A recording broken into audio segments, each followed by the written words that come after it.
Bismillahirrahmanirrahim. Assalamualaikum warahmatullahi wabarakatuh.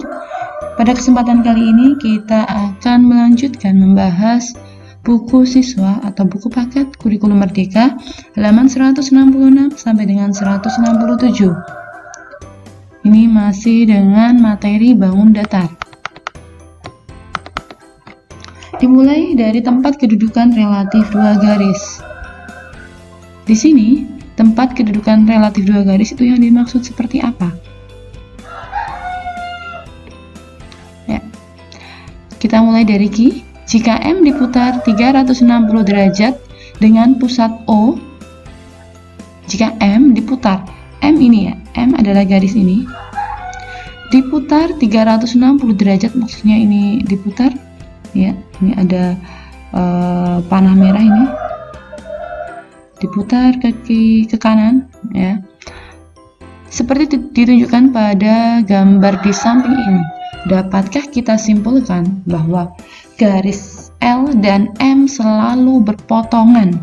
Di sini ada M, di sini ada garis L. Kebetulan saat ini awal ini berpotongan, tetapi apabila nanti diputar ya, ini diputar, mungkin jadi seperti ini ya, atau seperti ini, atau seperti ini. Ketika diputar kayak gini, ini maka garis M ini tidak akan selalu berpotongan dengan L. Kenapa?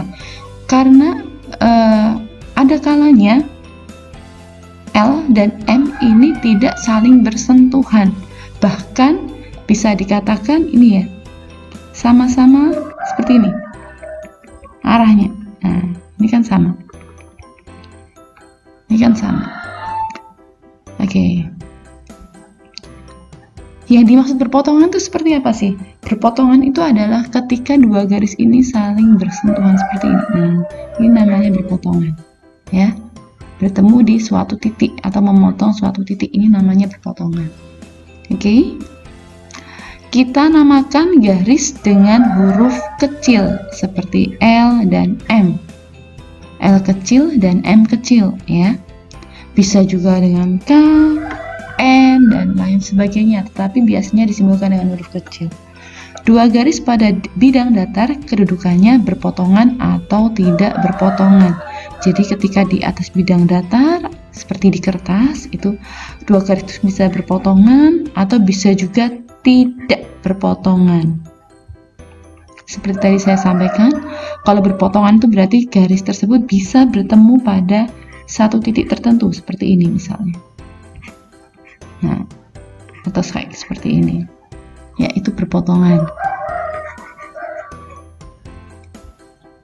Kemudian, jika sudut pada titik potong dua garis L dan M merupakan sudut siku-siku seperti ini ya, ini garis L dan M ini berpotongan dan kebetulan membentuk sudut siku-siku seperti ini, maka kita katakan bahwa dua garis tersebut tegak lurus. Nah, jadi garis L ini dan M ini saling tegak lurus. Kita menggunakan simbol seperti ini. Dan ditulis L tegak lurus M. Dibacanya L tegak lurus M. Jika dua garis tegak lurus, maka dikatakan garis yang satu tegak lurus dengan garis yang lain. Ya, ini pengenalan mengenai garis yang saling tegak lurus. Kemudian,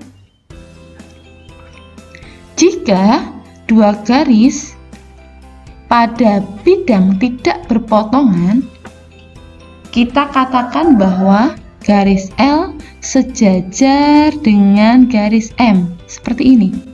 Ketika tidak berpotongan, nah ini kan arahnya sama, ya kan? Nih, jarak antara L dan M ini selalu sama ini. Nah,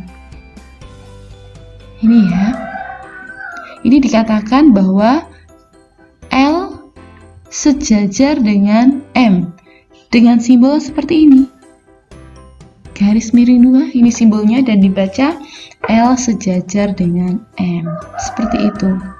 Nah, ini penting ya, silakan disimak dengan baik dan dipahami. Untuk soal 4 nanti bisa kalian gunakan untuk latihan selanjutnya. jarak. Pada gambar di samping kanan, di antara garis-garis yang ditarik dari A ke B, ini titik A ke B, ada beberapa garis di sini. Garis melengkung, garis ini seperti huruf S ini, kemudian garis yang ke atas, kemudian ke bawah ini. Segmen garis AB adalah yang terpendek. Ya, yang disebut segmen garis AB ini adalah garis yang terpendek.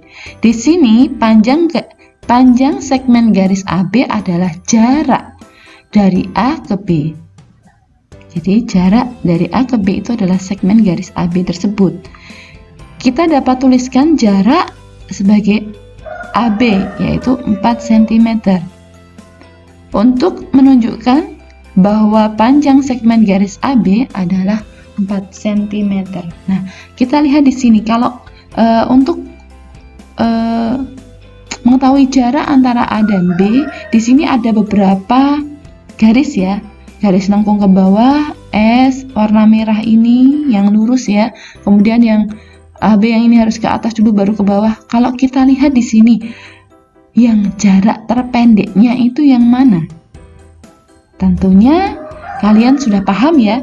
Di sini terlihat dengan jelas ketika kita harus ke bawah muter dulu. Ini malah harus melengkung ke sana, kemudian ke bawah, ini harus ke atas dulu jauh. Ini sangat terlihat jelas bahwa yang terpendek itu yang lurus.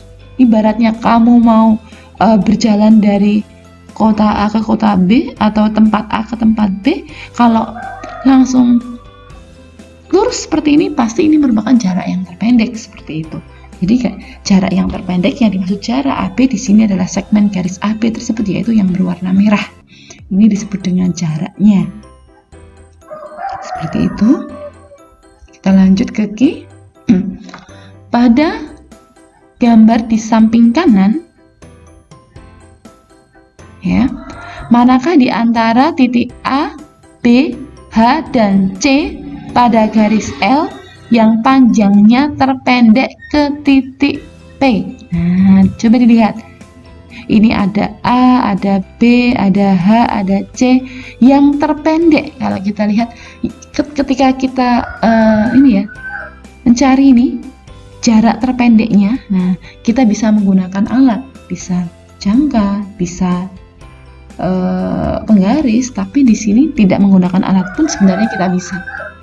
Kalau dengan menggunakan jangka jelas sekali. Nanti semakin jarak antara ujung jangkanya itu semakin pendek, yaitu yang paling dekat, yang paling pendek ya. Selidiki dengan menggunakan jangka, ya boleh ini dengan menggunakan jangka atau tidak apa-apa, seperti ditunjukkan pada Q.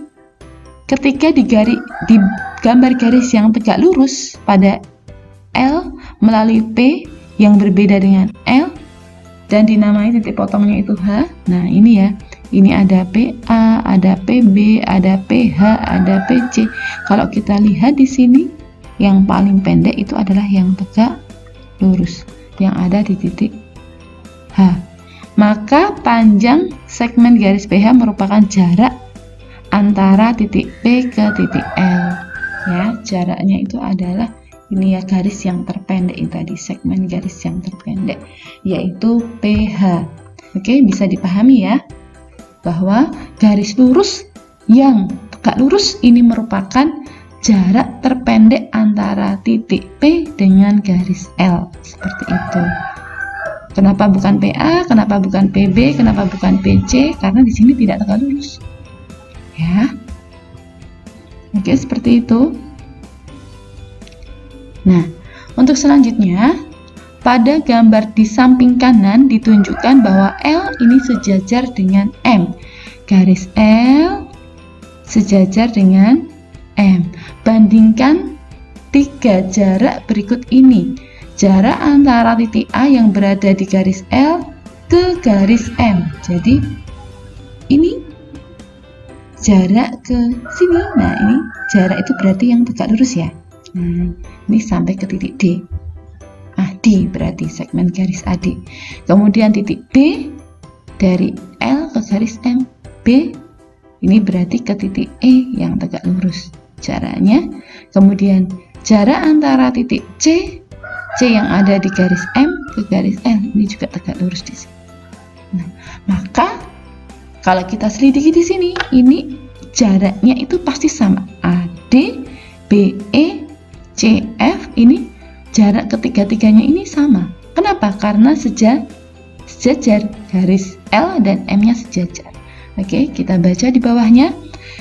Ketika terdapat garis L dan M yang saling sejajar, jarak antara titik pada salah satu garis ke garis yang lain itu selalu sama.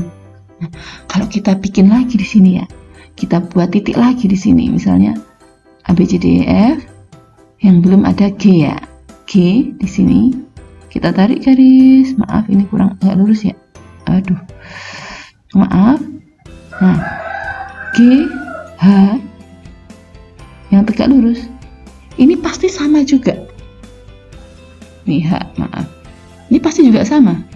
Nah, kalau kita tarik garis lagi di sini, nah, maaf ini nggak tegak lurus ya, harusnya tegak lurus. Nah, ini pasti juga sama lagi jaraknya. Ya, jadi bisa kalian coba dengan menarik garis-garis yang lain, kemudian kalian ukur, pasti jaraknya sama. Ini ya, jarak tersebut dinamakan jarak antara dua garis sejajar. Ya, yang perlu digarisbawahi di sini tadi adalah di yang ini ya, jarak antara titik-titik pada salah satu garis ke garis yang lain. Bila garis tersebut itu sejajar, maka selalu sama jaraknya. Oke, sampai di sini dulu penjelasannya. Ini untuk mari mencoba, bisa kalian coba ya, kalian buktikan. Oke, terima kasih. Sampai jumpa di video selanjutnya. Wassalamualaikum warahmatullahi wabarakatuh.